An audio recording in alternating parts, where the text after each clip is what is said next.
everyone today? Good morning, good morning. Yeah.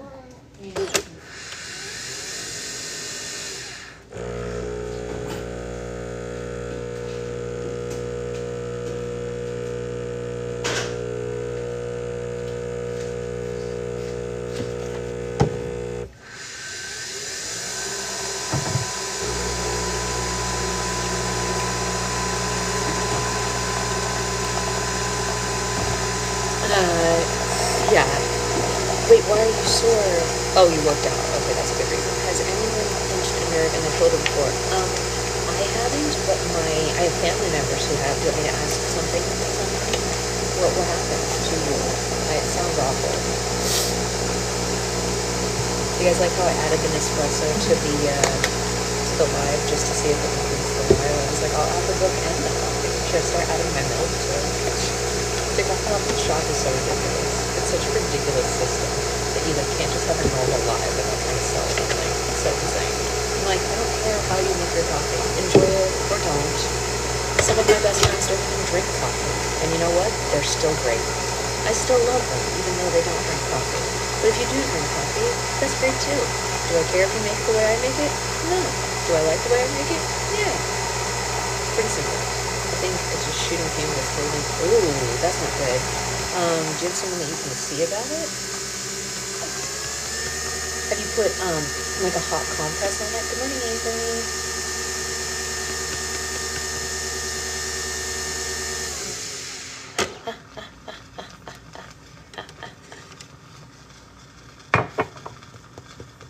Alright, let's make the coffee.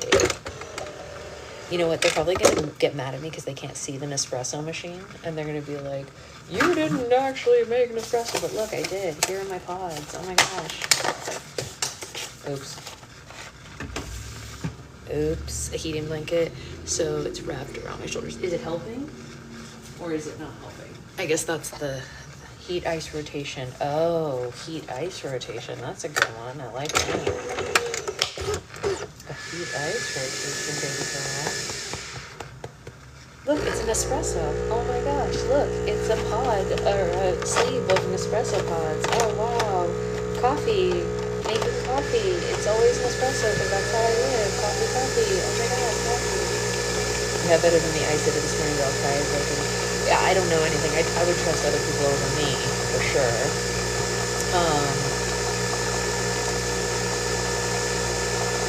You could try some target stretching to see if you can get out the pinch. Ooh, targeted stretching. I need some targeted stretching in my life. I wish I was making a joke, but I'm really not.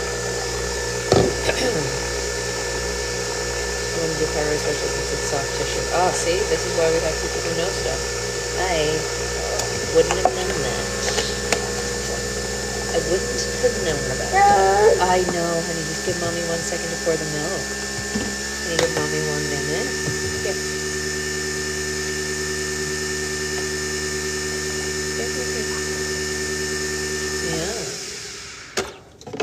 Yeah. Trigger points can help release. That would be nice. Ooh, going to get a massage sounds good. Here. Yeah. You don't have to kick out your seat. You don't have to do that, you know. Okay. Let's go ahead and put the next pot in there. There we go. And now we'll put the milks away.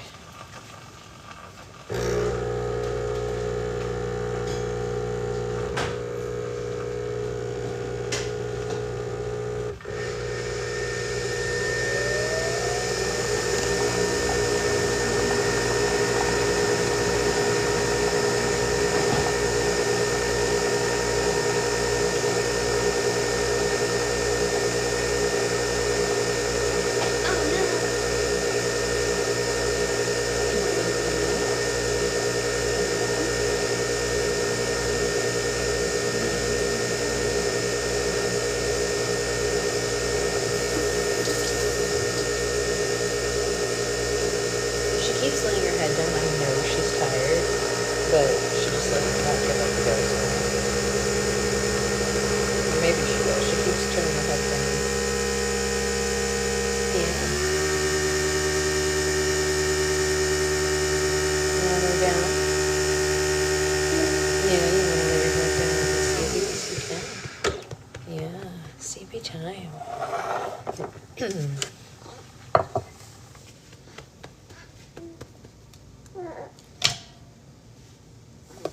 Okay.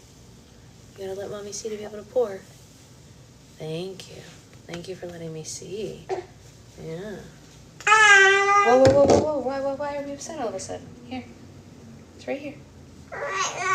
Hey, hey, hey.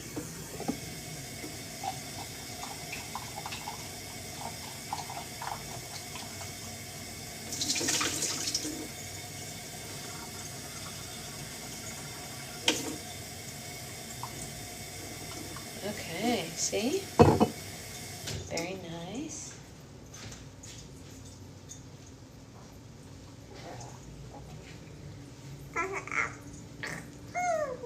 Yeah.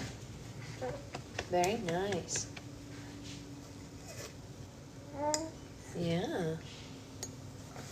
Oh, there we go. I think I can actually walk this way now because we cleared out this area. You can't have this coffee, honey. Coffee's not for babies. Coffee is for mommies and daddies and aunties and uncles and people who don't have children in their life at all, but it's definitely not for babies. Okay. Good morning, Ray. Here we go. Only secondhand coffee for babies. That's right. Only secondhand coffee for babies. Yeah. All right. Let mommy have a sip of coffee and then she'll pop these glasses on.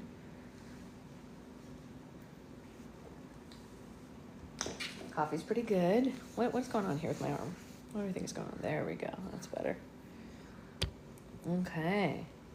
Do you want to take a nap? You really could. A nap would be great. A nap would be great. A nap would be great. A nap would be great. Yes, it would. Woo. Okay. Can you hold that though? Glasses. In the aftermath of choosing the 2 sets of glasses that I have to say I'm a little sad that I chose them in the direction that I did.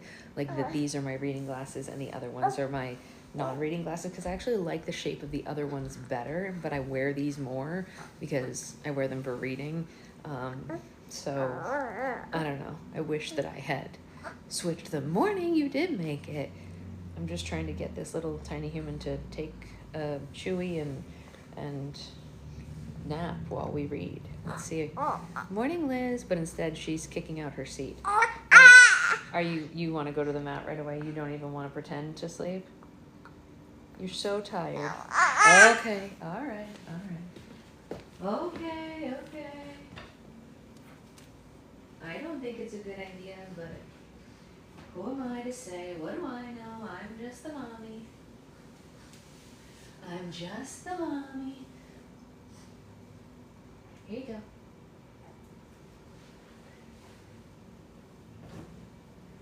go. Okay, should we get that bottle too so you can finish it?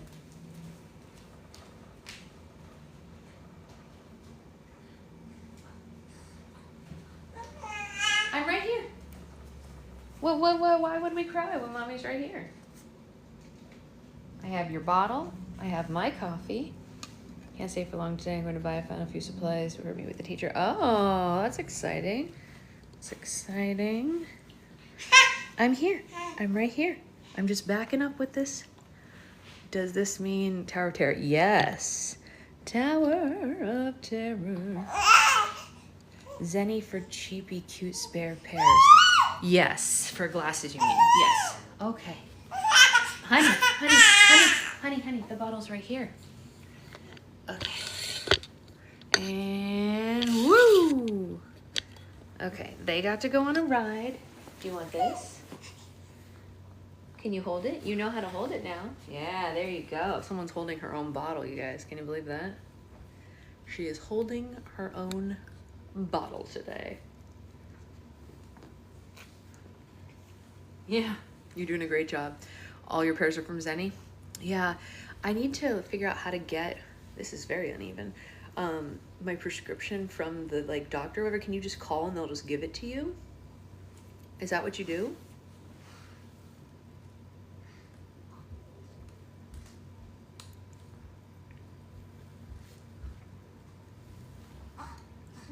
Yeah, okay, I'll call them then. This is literally my first time in my life ever having any of this. So,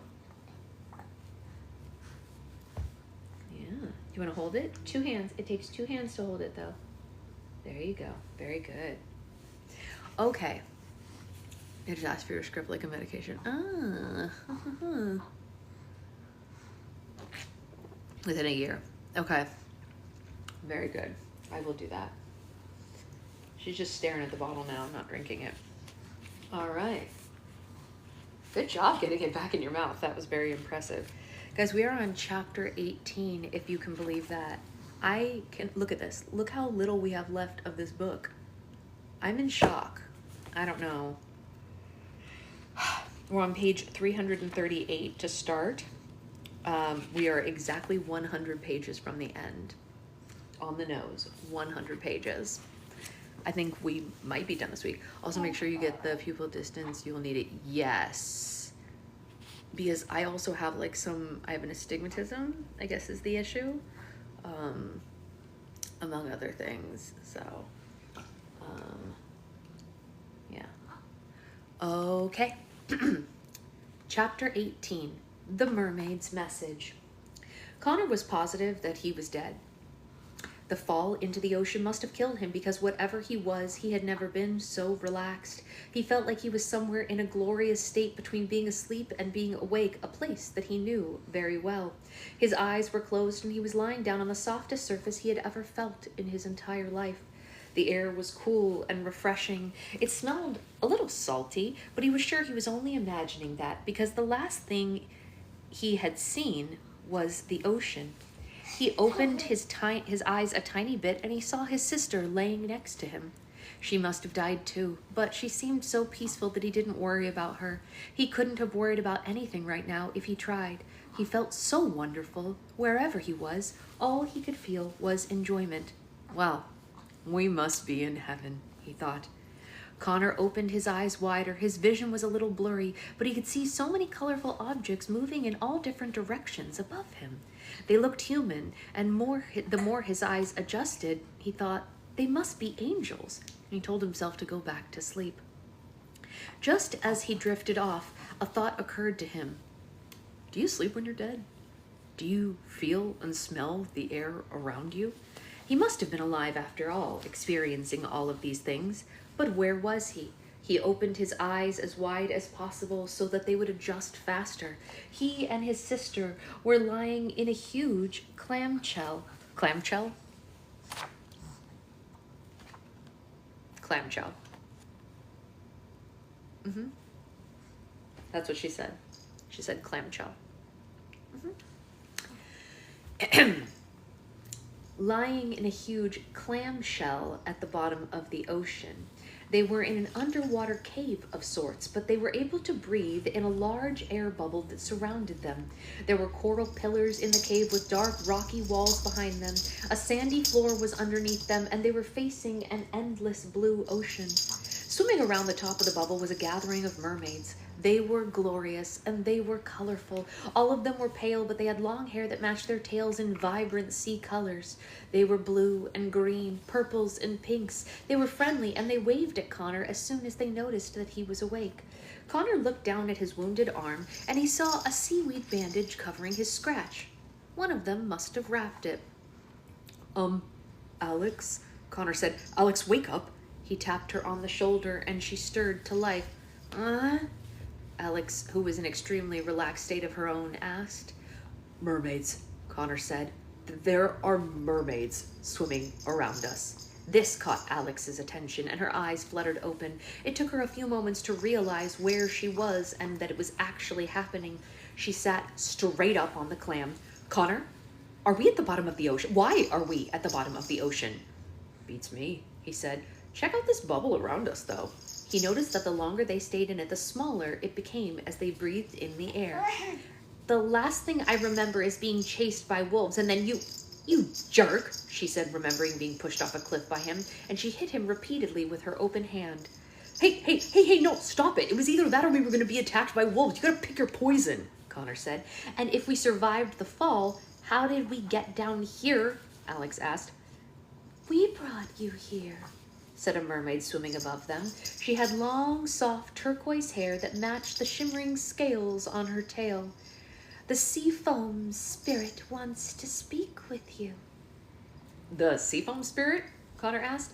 She's on her way, said another mermaid with pink hair and a pink tail. I don't think these mermaids get out much, Connor whispered to Alex. Here she comes now, said a mermaid of purple coloring, and sure enough, a cluster of sea foam drifted through the ocean toward Connor and Alex. It came into their bubble and swirled around before hovering in front of them. It slowly morphed into the shape of a mermaid. Hello, children, said an airy voice from inside the sea foam. Hello, Alex said, tilting her head like a puppy, looking at something peculiar. Howdy, said Connor, tensing every muscle in his forehead. I hope you're well, the sea foam spirit said. She was frothy, and her foam was constantly rejuvenating itself. I instructed my mermaids to take very good care of you. You poor things nearly drowned when you fell into the ocean. Alex gave her brother a really dirty look. Did we? She said. Are you the sea foam spirit? Yes, the spirit said. But you and your brother would know me best as the Little Mermaid. Alex's face lit up. This was the one person she hadn't thought she would ever meet in the land of stories. You're the Little Mermaid? She asked, completely enthralled. Good Lord, what happened to you? Connor asked. I thought you died, Alex said. No, not exactly, the spirit said. When I was turned into a human by the sea witch all those years ago, I had to marry the prince in order for the spell to last.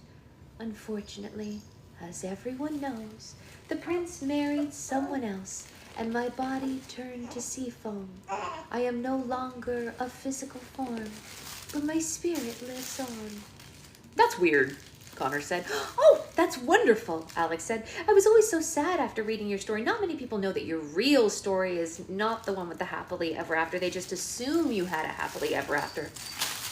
There are many who don't, the spirit said. I believe you two are looking for something that once belonged to me. Nope, I don't think so, Connor said. Wait, do you mean the saber from the deepest sea? Alex asked anxiously. Do you know what that is? How did you know we were looking for it? Connor asked suspiciously. I know many things the average entity doesn't know, the spirit said, especially things that are said or felt near water. Swan Lake, Alex said. We were talking about the wishing spell items and what we had left to collect while we were traveling across Swan Lake. All right, so Miss Foam Lady, formerly known as the Little Mermaid, Connor said, what is the saber from the deepest sea? We've been trying to figure it out since we got here. As you recall, I traded my ability to speak to the sea witch for a pair of legs, so I could be with the prince on shore, the spirit said. After he fell in love with another woman, my sisters traded their hair for a knife from the sea witch. She said that if I killed the prince with it, I could return to the sea as a mermaid. But ultimately, I could not go through with it, and I turned to what I am today. The knife, Alex said eagerly. The saber from the deepest sea is the knife that the sea witch gave you. Of course it is. I was just expecting it to be just much bigger. Yes, the spirit said. What's going on here, friendo? You want to tuck your arms so you can turn over properly? Are you stuck? Are you just tired? Yeah. Do you need help? Do you need help? Whee! There you go. See? All good. You're all good. Look. There you go. Mommy will put her feet on. Yes, she is a pterodactyl. That's correct. We used to be more pterodactyl. Now it feels more dragon. You know, because the pterodactyl, it used to be like this high-pitched pterodactyl, like, you know, one of those. Now we're getting a lot of, you know? It feels more dragon, less pterodactyl. But, you know, we did do the pterodactyl. It's not like she didn't have that phase. just adjust it.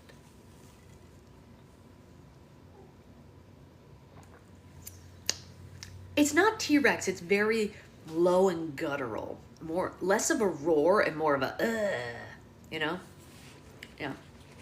Anyway, let's continue now that she's contentedly sitting, and I have an 8-month-old and she's doing the same. We call her Baby Hulk. Yes. Yes, she's almost 8 months old. Yes. You weren't here yesterday or the day before, but she Baby Hulked one of her items. Items. I don't know. That's a ridiculous way to phrase that. But like one of her toys, she Baby Hulked it. Perhaps a brontosaurus. Yes.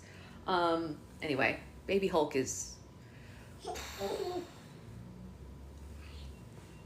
Baby Hulk is currently trying to drown herself in a blanket, so I'm gonna go save her. Honey, we don't do that, remember? Yeah, you can have all the toys, but no blankies in the face. Blankies are for bottoms and for shoulders, no faces. I need to do that today, Brittany. I do need to do that. Halloween costume idea, yeah, Baby Hulk, yeah, for sure.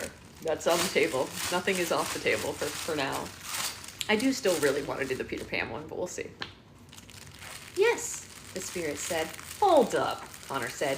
You went through all that trouble for a guy. Were there not any available mermen? Perhaps that is the lesson of my story, the spirit said. Okay, well, where is the knife now? Alex asked.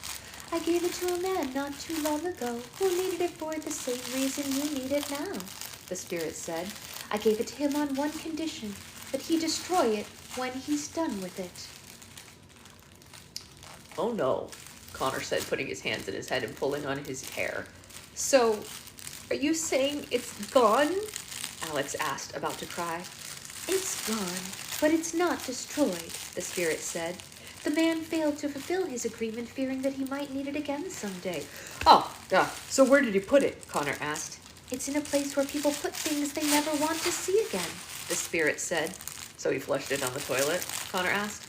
No. Remember that place the traveling tradesman was telling us about? Alex said. He must have dropped it in the thorn bush pit. Ah, great, Connor said sarcastically. Why did he have to drop it into a cursed pit? Why couldn't he have just dropped it into a gopher hole? We're never going to get it at this rate, Alex said. If we even get close to that place, the vines and the thorn bush are going to drag us down to the bottom of the pit forever. Unless you have these, the foam spirit said, and she extended both of her hands, and 2 necklaces, each with a golden shell, appeared within them. Wear these while you retrieve the knife from the bottom of the thorn bush pit, and the cursed plants will not harm you.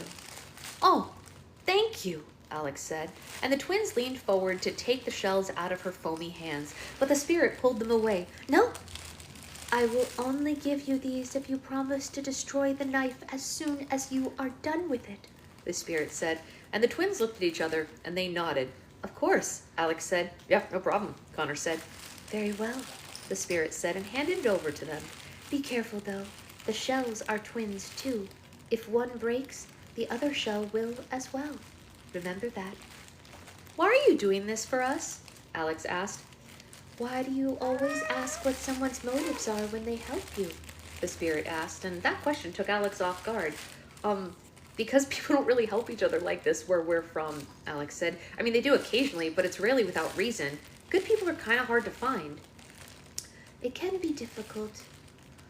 I'm looking at 2 people now, the spirit said, which is why I was inclined to help you, and which is why I'm also inclined to tell you this.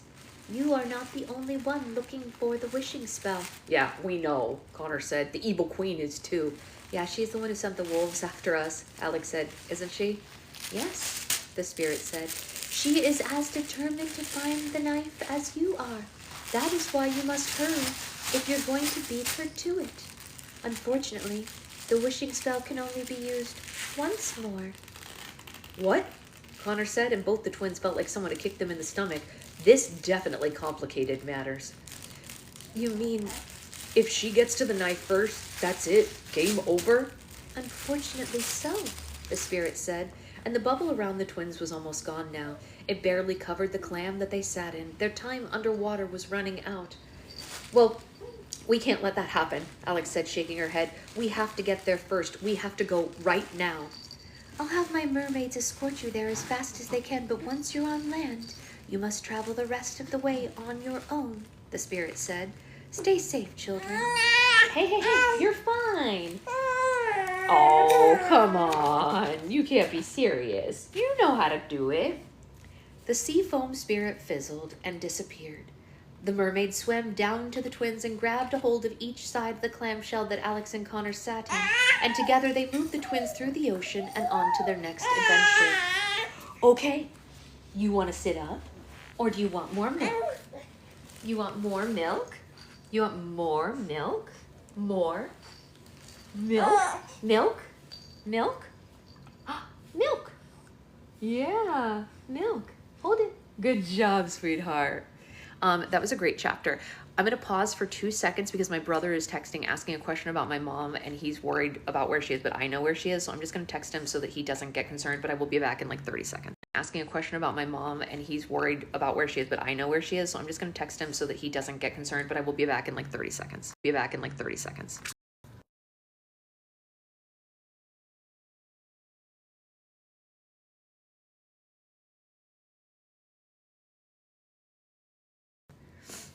Okay, sorry about that. You know, when you have an elderly parent and someone hasn't heard from her, they get worried, but I know where she is, so I wasn't worried.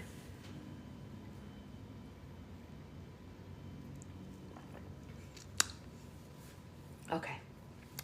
Shall we read another chapter? While somebody just stares at her bottle. She's literally just holding it going like this. Like it's the most fascinating thing she's ever seen. All right, guys. Chapter 19. The Thorn Bush Pit. Yeah, no, seriously. I mean, the thing is, like, my mom definitely has all her faculties about her, but that doesn't take away the fact that she's 78 years old, so, you know, we still... She's an inquisitive little baby. She's just staring at it, watching, she's like tilting it, watching the milk go back and forth and all that. It's pretty funny, actually, but as long as it keeps her entertained, we can keep going. Chapter 19, The Thorn Bush Pit. The mermaids escorted the twins through the ocean and up the river to the northern part of the Sleeping Kingdom. Alex and Connor were only a few miles away from the Thorn Bush Pit, and they began walking to the place where they would find the last wishing spell item. How do we get the wishing spell to work once we have the knife? Connor asked. I think we just put all the items together and let them do the rest, Alex said. Yeah, I suppose, Connor said. The land was dead and dry all around them. The roads were bumpy and covered in stone. It was by far the least attractive area they had been to in the land of stories. I don't know about you, but I am really looking forward to getting out of this place, Connor said. Yeah, I know what you mean, Alex said, but half-heartedly. I miss Mom so much. I can't wait to get back to air conditioning and television, Connor said. Boy, bless you. Bless you. Have I missed those things? And food? Don't get me started about the food. I bet we have so much homework to catch up on too, Alex said happily, and Connor grunted. Yeah, think about that. He also wondered if he would have to serve all those detentions he had when he got home as well. Would being trapped in the fairy tale world for a week or two get him out of that? Alex completely sympathized with her brother. She had been so excited to discover the land of stories, but then they had so many treacherous experiences that even she was anxious to get home now. But looking around the land, even as ugly as this part of the kingdom was, she couldn't help but think how much she was going to miss it. We really have seen some amazing things, though, Alex said. That's very true, Connor said. And we have met some extraordinary people, she said. Can't deny that, Connor said, shaking his head. It's a shame that we can't come and go to this place as we please, Alex said. You don't think that you're going to miss it here just a tiny bit? And Connor immediately shook his head. His mouth was positioned in the shape to say no when he thought about it a little more. And then he hesitated. I mean, we have had our moments, Connor said. We're definitely leaving with memories that no one else will ever have. Think about all the stories we're going to be able to tell our kids someday. Right, Alex said, but this only made her think about their father. Without realizing it, being in the land of stories had filled the emptiness that they were left with when their dad had died. Discovering that their dad was from the fairy tale world had been the most meaningful part of this adventure. Mom and Grandma are going to have a lot of explaining to do, Connor said. Yeah, for sure, Alex agreed. I wonder where Dad lived when he was here. We'll find out, Connor said, and he smiled. I wonder if he knew any of the people that we've met or seen. I wonder if we have family here. Alex stopped walking and her eyes grew almost as... Really? And her eyes grew almost as big as her open mouth. What if we're related to the Charmings or the White Dynasty? Alex proclaimed excitedly. Yeah, or maybe we're like 1/60th ogre or elf or something cool like that, Connor said. The idea gave them a new boost in their step, and they finally reached the thorn bush pit and stopped dead in their tracks. It was a frightening sight. It was extremely wide and incredibly deep, and filled to the top with plants, some dead, some alive. The vines and the thorn bushes moved around like thousands of snakes. The pit was alive, and it was hungry.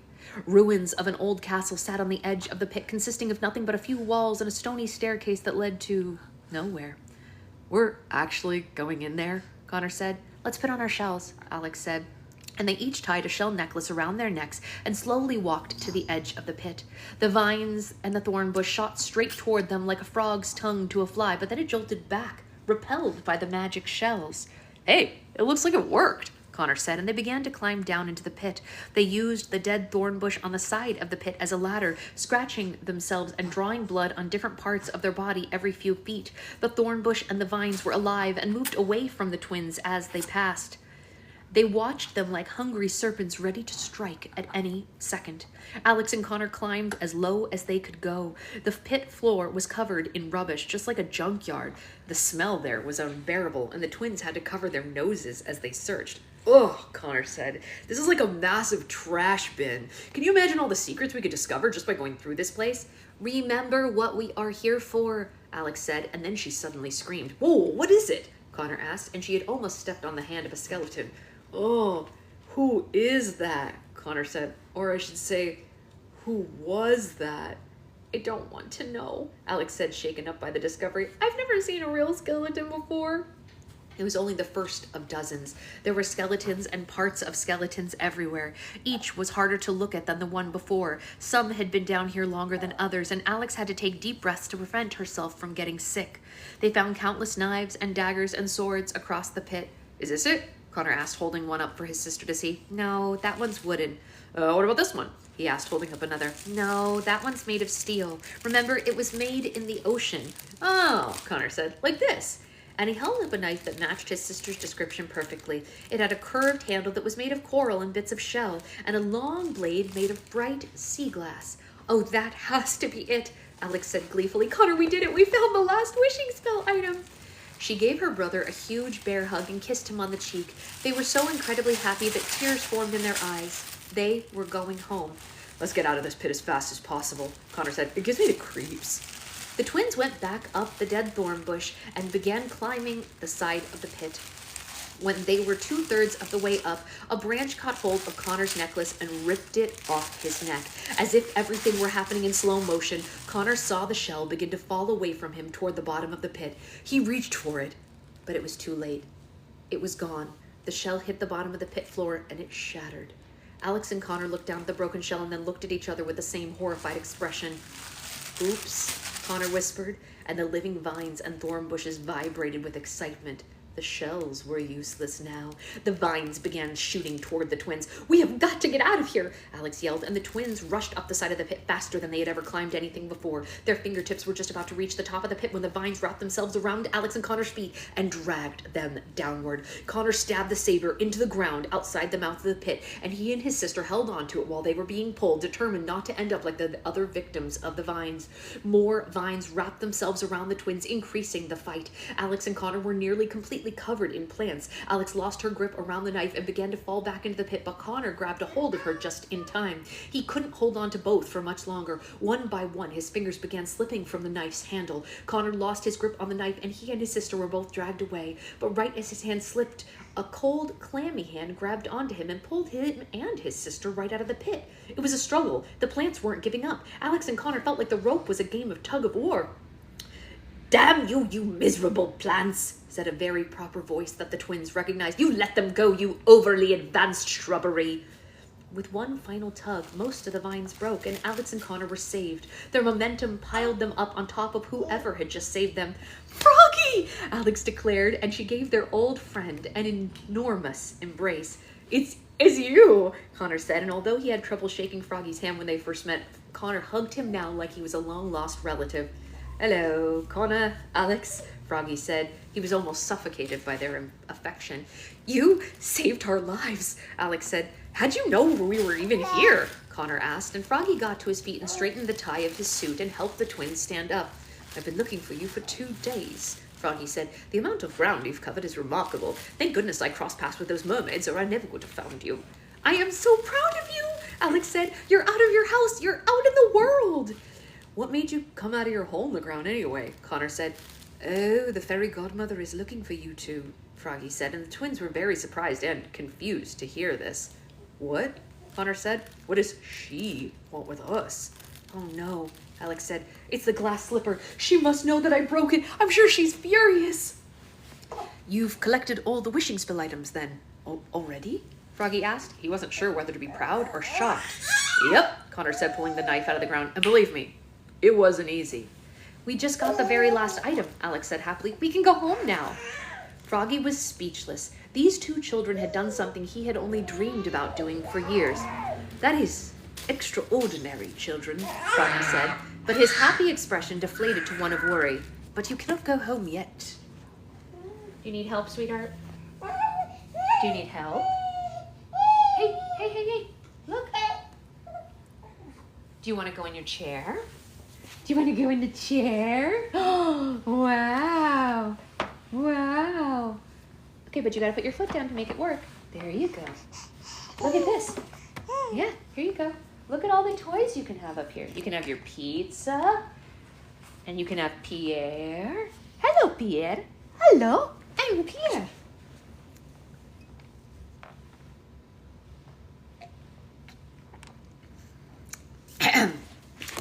Is Froggy their dad? I don't know. But what a world that would be. Imagine if he's their dad and he knows and he hasn't told them the whole time. The cruelty of it all. Ugh. Okay. Sorry. Why not? Alex asked. Yeah, Connor said. Why not? Froggy was the one who had introduced them to the wishing spell in the first place, so why was he saying that he couldn't use it now? I promised the fairy godmother that I would bring you to her, Froggy said, and in exchange, she said she would turn me back to my human form. Please, you must let me take you to her. The twins could tell that he didn't want to ask this of them, but he was desperately hoping that they would agree. Froggy, you have no idea what we've been through to even get all of these items, Alex said. We just want to go home, Connor added. Like, now. We want to help, Alex said, but if what the fairy godmother does is take away the items that we've, how do I say this, forcefully borrowed, yeah, then we would be stuck here for who knows how long, Connor said, and Froggy looked ashamed of himself. I understand, children. Forgive me, I wasn't expecting you to have assembled all the wishing items so soon. He tried to cover his disappointment with a fake smile. Can I help you assemble the wishing items then? Alex and Connor each looked at each other, feeling incredibly guilty. They wanted to get home more than anything, but how could they tell him no? He had already done so much for them. I suppose sticking around for another day wouldn't be so bad, right? Connor said, knowing his sister was thinking the exact same thing. Yeah, I mean, it would be a shame to end our journey here, Alex said. Children, no, you can't stay for me, Froggy said. You've got everything you need. Please don't let me stop you. We'd still be lost somewhere in the dwarf forest without you, Froggy, Alex said. And if the fairy godmother tries to take our stuff, then we'll just run like crazy from her, Connor said. We've gotten really good at running. You gotta see us in action. Froggy's big round eyes became more watery than usual. Children, you are but the kindest souls I've ever had the fortune to meet. The twins smiled at him. Doing this for him made them feel better than they had felt in their entire stay in the land of stories. Where to? Alex asked him, and suddenly a piercing scream sounded throughout the land, and all 3 of them jerked their head toward it. Let me go, a woman screamed. Oh, what is going on? Alex asked, and soon they heard galloping horses approach and felt the thump of hooves across the ground. Coming toward them at full speed in the distance was a familiar cream-colored horse. It's Porridge, Connor said, and Goldilocks. Goldilocks and Porridge were charging toward the thorn bush, and they were dragging Queen Red Riding Hood behind them. The twins and Froggy all stood motionless at the sight of it. They thought their eyes were playing tricks on their brains. Do you see this too, or am I imagining it? Connor asked. I order you to release me at Once, Red Riding Hood said. Her dress was so big and layered that she wasn't even harmed from being dragged on the ground, but she was extremely aggravated. Do you have any idea what my soldiers are going to do to you, like, once they catch you? Oh, shut up, you red-hooded harlot, Goldilocks said, and she and Porridge stopped a short distance from the twins and Froggy. Goldilocks hopped down and then dragged Red Riding Hood past them to the thorn bush pit. She vaguely recognized the twins. Hey, I remember you, Goldilocks said. Hey there, Alex said. Do you need a hand? Connor said. Nope, Goldilocks said. Just taking out the trash. What are you three doing just standing there? Red screamed. Help me. I said silence, you basket-carrying bimbo, Goldilocks said and dragged her closer to the pit. Whoa, what is going on? Alex said, and she and Connor and Froggy followed them, not sure how or who to help in the situation. This lunatic broke down one of my kingdom's gates and rode her horse all the way into my throne room, lassoed me, and dragged me all the way here, Red said, and now she's gonna kill me. Yes, I am, Goldilocks said. Wait, why are you going to kill Queen Red Riding Hood? Froggy asked. Because she's mental, Red said. She knows why, Goldilocks said, and they reached the edge of the pit and the twins grew nervous that they were about to witness a murder. They will hang you for this, Red shouted. They won't be able to prove anything, Goldilocks said. They're never going to find your body. Goldilocks stood Red up on her own 2 feet. She was still tied up, and Goldilocks began aggressively pushing her towards the edge of the pit.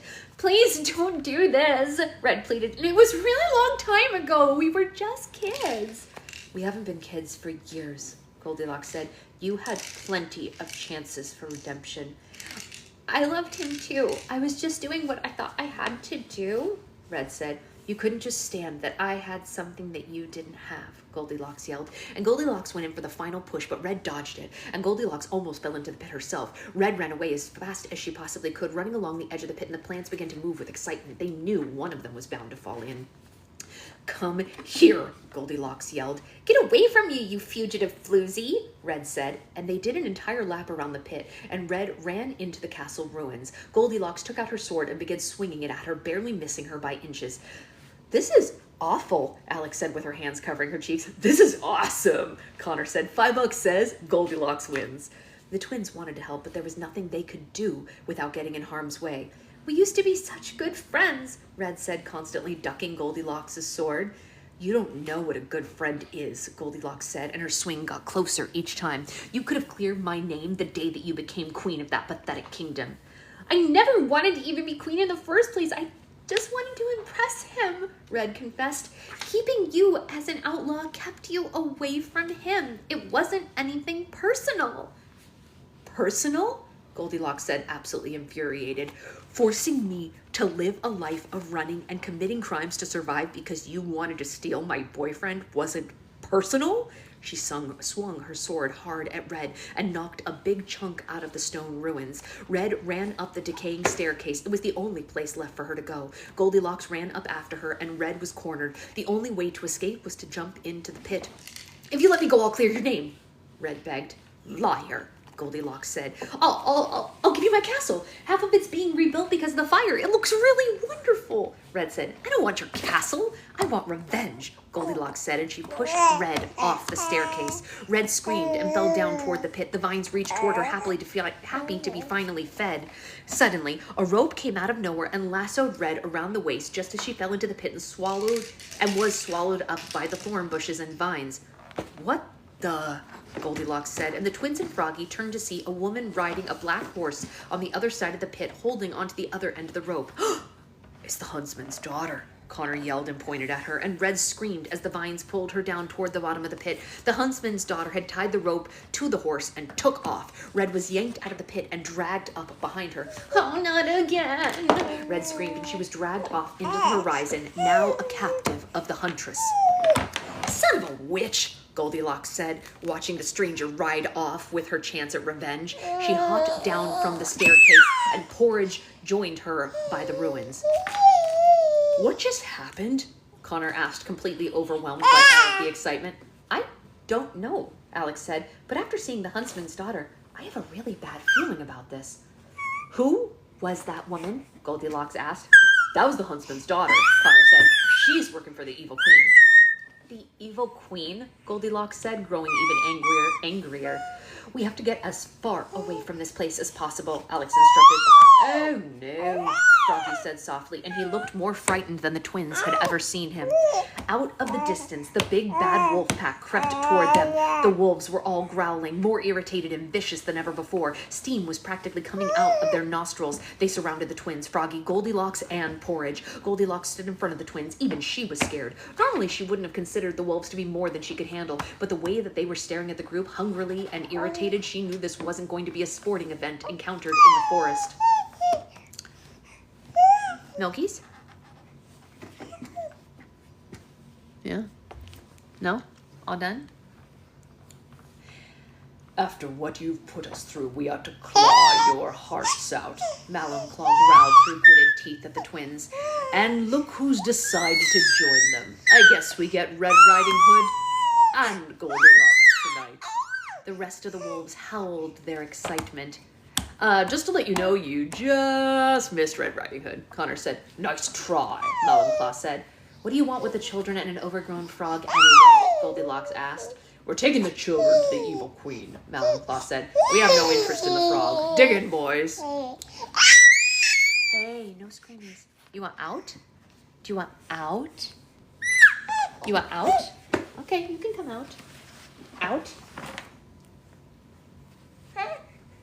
Out? Here. Yeah. Here you go. Here. Milk? No milk? Hey, let's use our inside voice. Inside voice.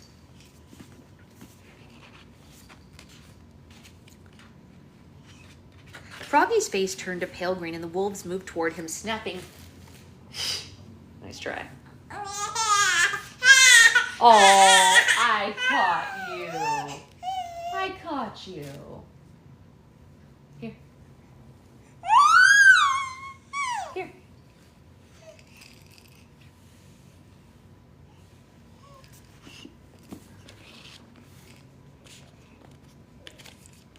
Froggy's face turned a pale green. The wolves moved toward him, snapping their massive jaws in his direction, and Froggy turned toward the twins.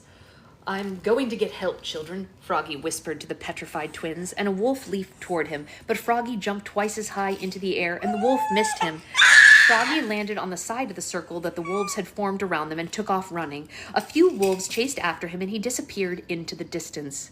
You didn't reach and react correctly. You're really sick of the wolves. Yeah, seriously. Someone should skin them.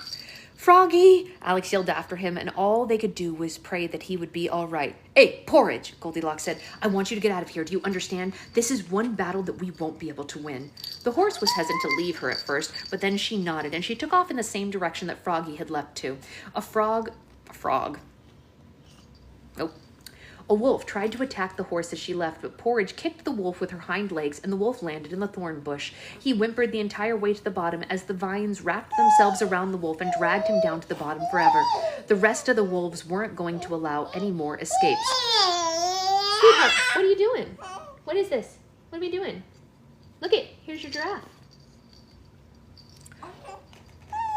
We're going to see the queen, Malum Claw growled. If anyone else tries... Hey. If anyone else tries to run off, it'll be the last thing you do. And the twins trembled. Goldilocks put her hands on the twins' shoulders. Hey, no screamies. No screamies, thank you. And whispered to them in their ears. Be brave, children, Goldilocks said. Courage is... Hey, let me finish, honey. Sweetheart. You're so tired, I know. Courage is the one thing no one can ever take away from you. Yeah. Honey. You have milk. Come here. You want the rest of the milkies? Hey. Look, it's right here. It's right here. There it is. See? Isn't that nice? You don't have to be sad. Your milk is right here.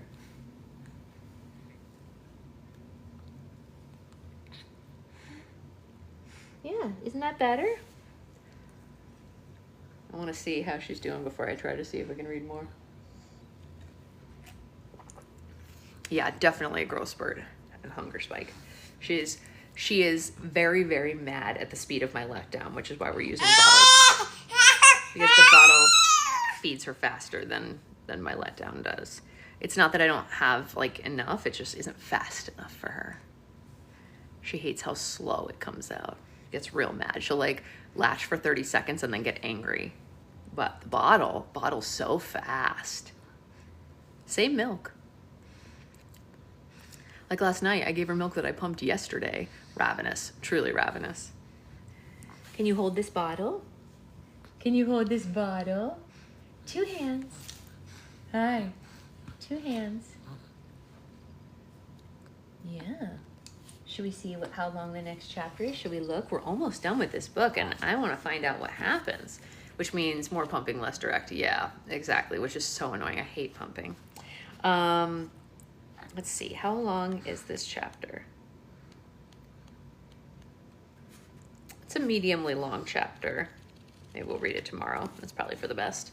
Anyway, it was a great 2 chapters that we got through today, so we can't even be mad. 2 chapters is pretty good. And what else? So in case anyone didn't see, there is a mini restock on Saturday for Patreon. Info for that is going up. Plans for today are just basically pack more slime, you know. More videos have gone up. Did you guys see the banana one that I put up right before this live? Super cute. Anyway, I will see you all later, and I hope you have a great rest of your day. Bye, guys.